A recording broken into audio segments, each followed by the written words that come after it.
गिनती 16वां बाब। और कुरह बिन इजहार बिन केहात बिन लावी ने बनी रूबन में से अलियाब के बेटों दातिन और इब्राम और पलत के बेटों औन के साथ मिलकर और आदमियों को साथ लिया, और वो और बनी इस्राएल में से 250 और इश्खास जो जमायत के सरदार और चीदा और मशहूर आदमी थे, मूसा के मुकाबला में उठे। और वो मूसा और हारून के खिलाफ इकट्ठे होकर उनसे कहने लगे, तुम्हारे तो बड़े दावे हो चले, क्योंकि जमायत का एक एक आदमी मुकद्दस है और खुदावंद उनके बीच रहता है, सो तुम अपने आप को खुदावंद की जमायत से बड़ा क्यों कर ठहराते हो। मूसा ये सुनकर मुंह के बल गिरा। फिर उसने कोरा और उसके कुल फरीक से कहा कि कल सुबह खुदावंद दिखा देगा कि कौन उसका है और कौन मुकद्दस है, और वो उसी को अपने नजदीक आने देगा, क्योंकि जिसे वो खुद चुनेगा उसे वो अपनी कुर्बत भी देगा। सवाए कुरहा और उसके फरीक के लोगों, तुम यूं करो कि अपना अपना बखूर दान लो और उनमें आग भरो, और खुदावंद के हजूर कल उनमें बखूर जलाओ। तब जिस शख्स को खुदावंद चुन ले वो ही मुकद्दस ठहरेगा। ऐ लावी के बेटो, बड़े बड़े दावे तो तुम्हारे हैं। फिर मूसा ने कुरहा की तरफ मुखातिब होकर कहा, ऐ बनी लावी सुनो, क्या ये तुमको छोटी बात दिखाई देती है कि इस्राएल के खुदा ने तुमको बनी इस्राएल की जमायत में से चुनकर अलग किया, ताकि तुमको वो अपनी कुर्बत बख्शे और तुम खुदावंद के मस्कन की खिदमत करो और जमायत के आगे खड़े होकर उसकी भी खिदमत बजा लाओ। और तुझे और तेरे सब भाइयों को जो बनी लावी हैं अपने नजदीक आने दिया। सो क्या अब तुम कहानत को भी चाहते हो? इसीलिए तू और तेरे फरीक के लोग ये सब के सब खुदावंद के खिलाफ इकट्ठे हुए हैं। और हारून कौन है जो तुम उसकी शिकायत करते हो? फिर मूसा ने दातन और इब्राम को जो अलियाब के बेटे थे बुलवा भेजा। उन्होंने कहा, हम नहीं आते। क्या ये छोटी बात है कि तुम हमको एक ऐसे मुल्क से जिसमें दूध और शहद बहता है निकाल लाया है, कि हमको बियाबान में हलाक करे, और उस पर भी ये तुर्रा है कि अब तू सरदार बनकर हम पर हुकूमत जताता है। मां सवाए इसके तूने हमको उस मुल्क में भी नहीं पहुंचाया जहां दूध और शहद बहता है, और न हमको खेतों और ताकस्तानों का वारिस बनाया। क्या तू इन लोगों की आंखें निकाल डालेगा? हम तो नहीं आने के। तब मूसा नहायत तैश में आकर खुदावंद से कहने लगा, तू उनके हदिया की तरफ तवज्जो मत कर। मैंने उनसे एक गधा भी नहीं लिया, न उनमें से किसी को कोई नुकसान पहुंचाया है। फिर मूसा ने कोराह से कहा, कल तू अपने सारे फरीक के लोगों को लेकर खुदावंद के आगे हाजिर हो।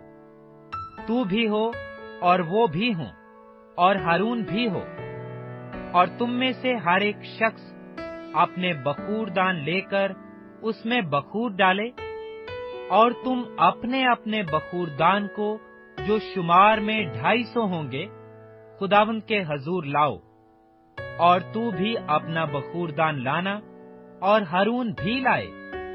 सो उन्होंने अपना अपना बखूर दान लेकर और उनमें आग रखकर उस पर बखूर डाला, और खैमाए इज्तमा के दरवाजा पर मूसा और हारून के साथ आकर खड़े हुए।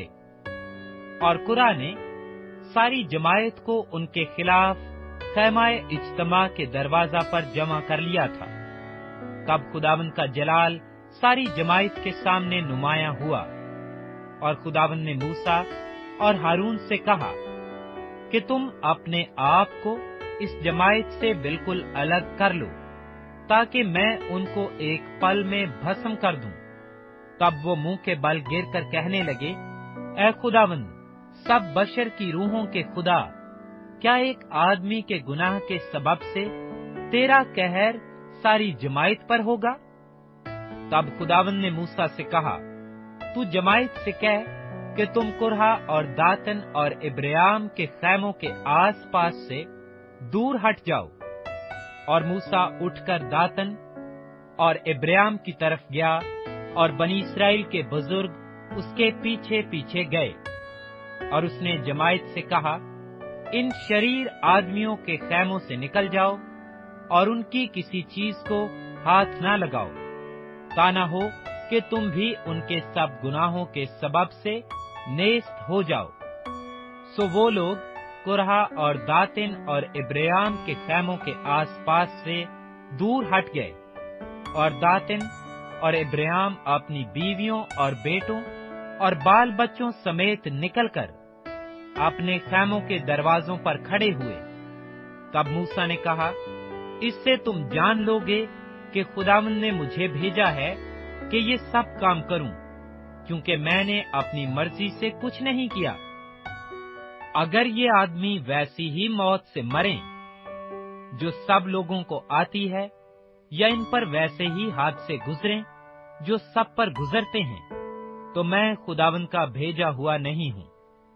पर अगर खुदावंद कोई नया करिश्मा दिखाए और जमीन अपना मुंह खोल दे और इनको उनके घर बार समेत निगल जाए और ये जीते जी पाताल में समा जाएं, तो तुम जानना कि इन लोगों ने खुदावंद की तहकीर की है। उसने ये बातें खत्म ही की थीं कि जमीन उनके पांव तले फट गई, और जमीन ने अपना मुंह खोल दिया और उनको और उनके घर बार को और कुरहा के हाँ के सब आदमियों को और उनके सारे मालो असबाब को निगल गई। सो वो और उनका सारा घर बार जीते जी पाताल में समा गए, और जमीन उनके ऊपर बराबर हो गई, और वो जमायत में से नाबूद हो गए। और सब इस्राएली जो उनके आस पास थे, उनका चिल्लाना सुनकर ये कहते हुए भागे कि कहीं जमीन हमको भी निगल ना ले। और खुदावंद के हुजूर से आग निकली और उन 250 आदमियों को जिन्होंने बखूर गुजराना था भस्म कर डाला। और खुदावंद ने मूसा से कहा कि हारून काहिन के बेटे अलीजर से कह कि वो बखूर दानों को शोलों में से उठा ले और आग के अंगारों को इधर ही बिखेर दे, क्योंकि वो पाक हैं। जो खताकार अपनी ही जान के दुश्मन हुए, उनके बखूर दानों के पीट पीट कर पत्थर बनाए जाएं, ताकि वो मज़बा पर मंढे जाएं, क्योंकि उन्होंने उनको खुदावंद के हुजूर रखा था।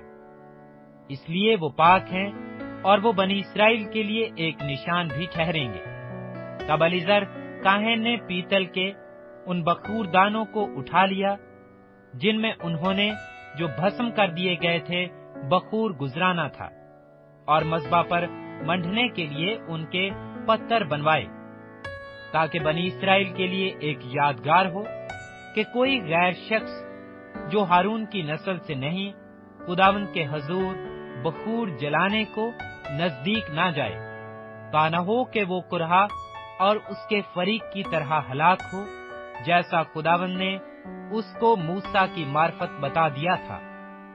लेकिन दूसरे ही दिन बनी इस्राएल की सारी जमायत ने मूसा और हारून की शिकायत की और कहने लगे कि तुमने खुदावंद के लोगों को मार डाला है। और जब वो जमायत मूसा और हारून के खिलाफ इकट्ठी हो रही थी, तो उन्होंने खैमाए इज्तिमा की तरफ निगाह की और देखा कि अबर उस पर छाया हुआ है और खुदावंद का जलाल नुमाया है। तब मूसा और हारून खैमाए इज्तिमा के सामने आए, और खुदावंद ने मूसा से कहा कि तुम इस जमायत के बीच से हट जाओ, ताकि मैं इनको एक पल में भस्म कर डालूं। तब वो मुंह के बल गिरे, और मूसा ने हारून से कहा, अपना बखूरदान ले और मज़बा पर से आग लेकर उसमें डाल اور اس پر بخور جلا اور جلد جماعت کے پاس جا کر ان کے لیے کفارہ دے، کیونکہ خداوند کا قہر نازل ہوا ہے اور وبا شروع ہو گئی۔ موسیٰ کے کہنے کے مطابق ہارون بخور دان لے کر جماعت کے بیچ میں دوڑتا ہوا گیا اور دیکھا کہ وبا لوگوں میں پھیلنے لگی ہے، سو اس نے بخور جلایا اور ان لوگوں کے لیے کفارہ دیا، اور وہ مردوں اور زندوں کے بیچ میں کھڑا ہوا۔ تب وبا موقوف ہوئی، سو علاوہ ان کے جو قرحہ کے معاملے کے سبب سے ہلاک ہوئے تھے 14,700 آدمی وبا سے چھج گئے۔ پھر ہارون لوٹ کر خیمہ اجتماع کے دروازہ پر موسیٰ کے پاس آیا اور وبا موقوف ہو گئی۔